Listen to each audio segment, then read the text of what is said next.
Good morning, good afternoon, everyone, and welcome to Starknet All Core Devs Call 34. And here we are exactly 4 days away from September 1st. So, 2 weeks ago, we discussed the timeline extension and the rationale behind it. So, today we are back to the final readiness validation. We thought we would be doing this as our last call before that. So, quick logistics before we start the call. We are recording this conversation for our archives. So, please keep yourselves muted when you're not speaking, and cameras are always welcome, as I say. This feels like a significant moment. We are at the pre-piece of what has been months of preparation, coordination, and development from all of us. So let's understand exactly where we stand with 96 hours to go. So the first point on agenda is mainnet 014.0 readiness. So Leo, 2 weeks ago, you expressed confidence about the September 1st, citing the need for more system reliability and testing and ecosystem readiness. So how are things looking now? And you also mentioned that the three sequencer infrastructure was under stress testing.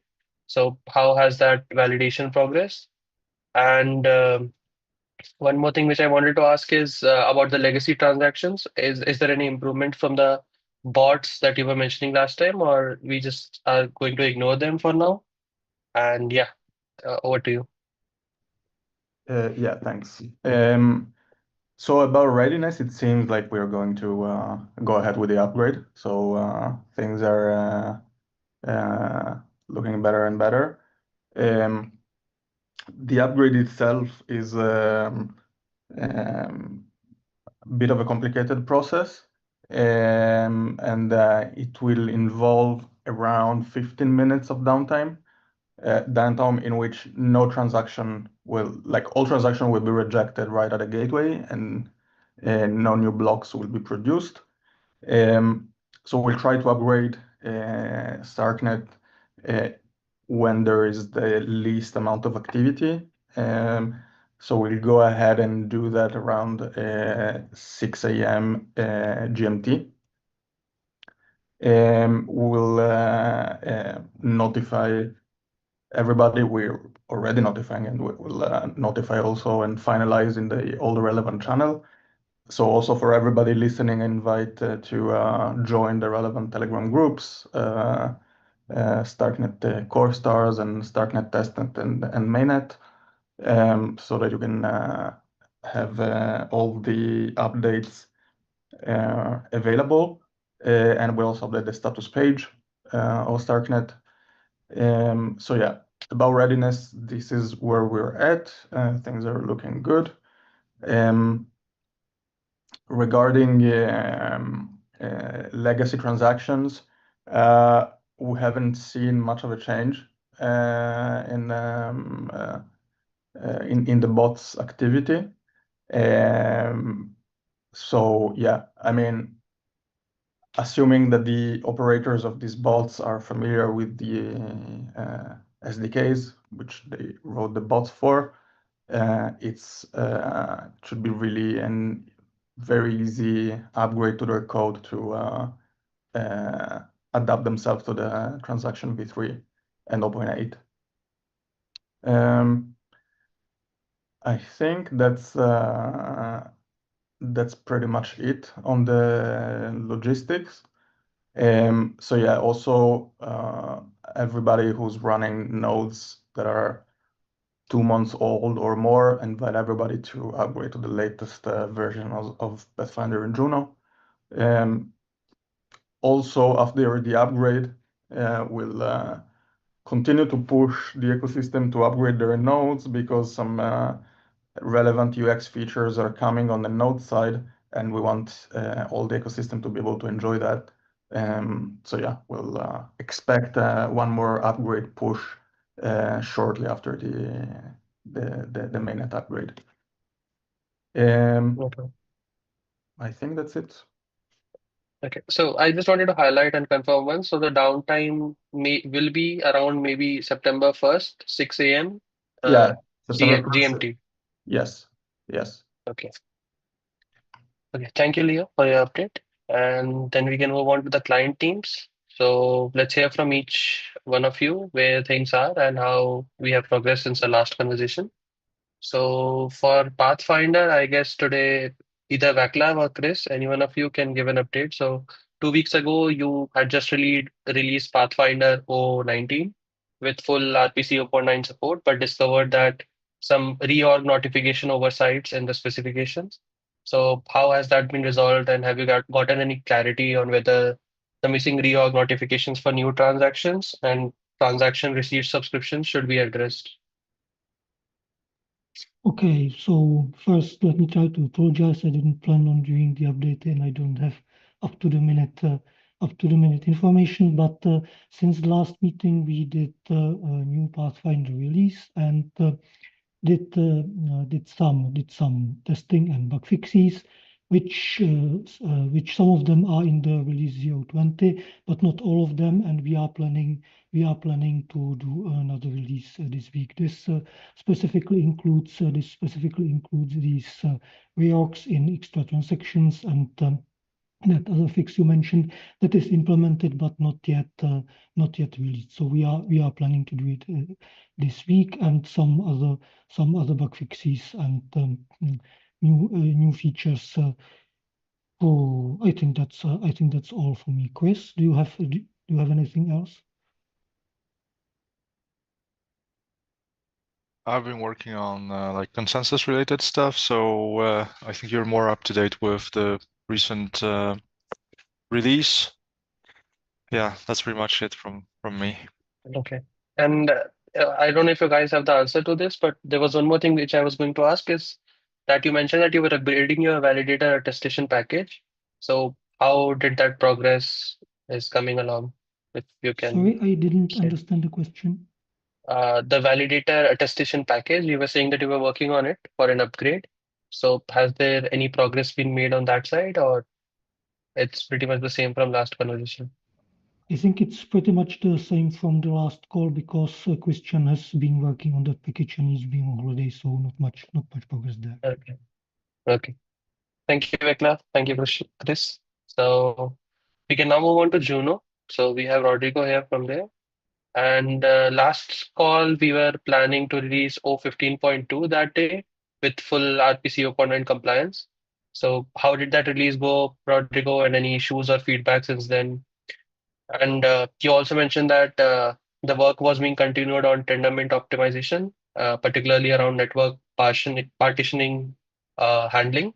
So how has the development been progressing? Yes. So yeah, all 15.2 was released. No issues so far. Yeah, full RPC online. Now we're preparing a next release for later today, which is 0.15.3, which will improve some book fixings and a better UX. So we are trying to aim it today at the latest, early tomorrow. Yeah. So on the Tendermint side, there has been improvement. Yeah, like partition support has improved. Like we implemented that using Academia networks. Now we are looking forward to two things into the Tendermint side. One of them is write ahead logs so that nodes can be resistant when they fail, so they can when they recover, they don't seem like bad nodes. And also on the syncing side, because then you need to sync what happens if you stay behind. You need to watch how do you deal with all of this in a P2P network. So it's going on that way. Yeah.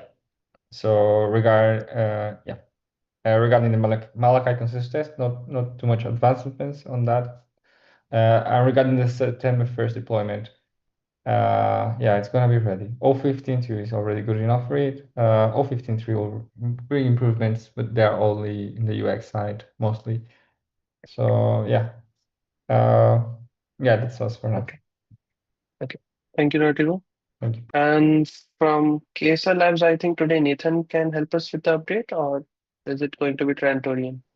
Yeah, I'll let Charlotte do the technical updates, and then I'll leave a word. Okay. So 2 weeks. Yeah, okay. You can continue. Yeah, okay. So basically, we had a lot of we were very late about the V014 support. We've been doing this for quite a long time now, But this is because like we were focusing on app chain support for Madara. So basically, with the new V014 support, we had to rewrite our whole mempool, update a lot of our block production stuff, transaction status management, which was a huge thing, and the most important thing was the backend, which is the core of Madara. And we were really late and quite understaffed for this, but it was kind of fine for us because mainnet readiness was less important since we are doing app chains. Yeah, so we are about to release it in the coming few days, and it will have a full mempool support, RPC09 subscriptions, candidate transaction status, gateway node, full node, sequencer modes, and DevNet, which has all of these. And it's basically the full package at once. And we're gonna see how it'll be behaving in more production environments. Yeah, And I also wanted to ask about the pre-confirmed block database updates that you gave last time. Sorry, what did you say? The pre-confirmed block database updates. Yeah, it was basically that. So it was like the backend, which we had like to rewrite entirely almost.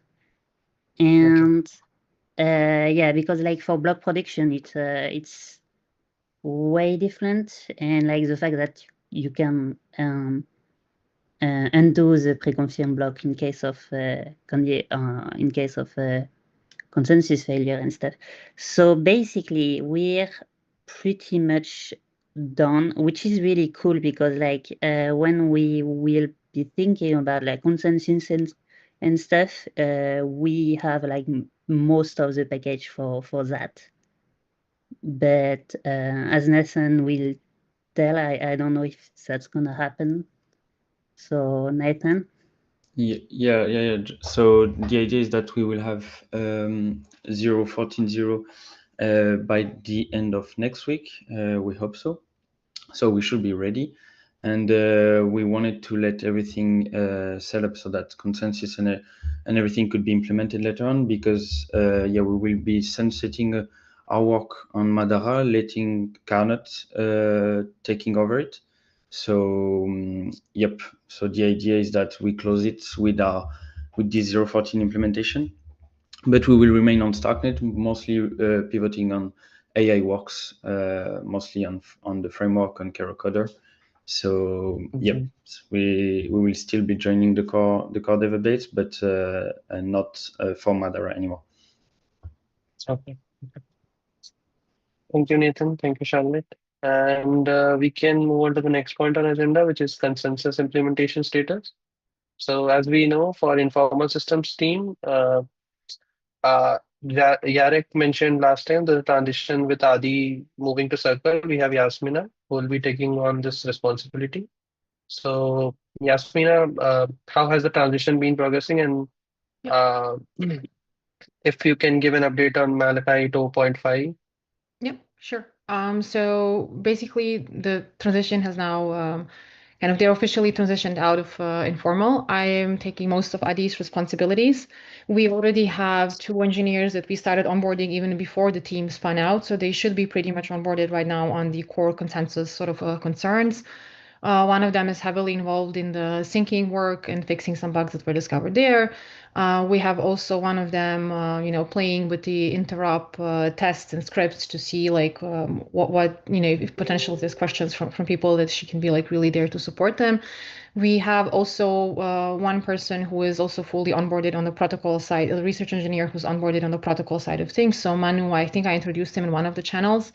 He's now on top of the work that Nenad was doing in terms of the sort of liveness protocol without gossip, and really happy to answer any questions or concerns that are there. So there we should be pretty much set to kind of continue the way where we stopped. We will also have slowly the team that was working on the IBC side for the IBC integration for Starkware. Now that the work is more or less close to be done, they will dedicate some of their time as well now onto Malachite, especially given their Rust experience.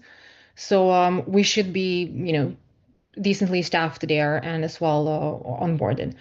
In terms of the 0.5 version that was released, there have not been any bugs discovered. I am also checking sort of open PRs on the Malachite repo to see if there's something critical there that would prevent potentially, that should block people from just integrating and waiting for 0.6. Nothing really. One of the bigger features is there's the small fix for batching of the sync values in the value sync protocol, but I don't think that's too relevant right now for the mainnet launch. And then Jarko mentioned last time that we have basically we created a new Starkware interop repo with most of the relevant content from the interop PR that was there. And I'm happy sort of if teams want to maybe schedule a meet next week, if there's a need to go again over it, or if there's any help in terms of agreeing on the P2P specs and on the protos. I think we were still waiting on but that's probably not relevant for mainnet on the update regarding the Protos on your end to support the new liveness protocol, basically. So I think we need to merge the new spec with these changes at some point, but that is probably for the next release in the upgrade. That's not really relevant for Monday. So again, we're trying to kind of now keep just moving forward. We've done the basic onboarding and transitioning of the teams now to staff Malachite, and the plan is to continue basically where the old team left off. We still have their sort of, if there's some blockers, we have access to them to ask them and unblock us, but we'll try to do most of that basically before they officially spun out. Okay. Thank you, Yasmina. No worries. And I had one more thing on the agenda, but since again today for some reason Shahar could not be present here, it was about P2P network status and post-deployment planning. And maybe let us just wait for him to come back on the next call. And is there any other thing that anyone would want to discuss before we wrap up the call? They can raise their hand if there is something. Okay, so this is quite remarkable when you think about it. Monday represents the culmination of extensive development, testing, and coordination across all of us. So our next call will be on September 11th, which will be completely different. We'll be discussing how the deployment went, early observations, and what comes next for Starknet. So thank you all for this dedication that has brought us to this point. And here's to Monday being everything we have prepared it to be. So see you on the other side and on the next call. So thank you, everyone. Bye bye. Everyone.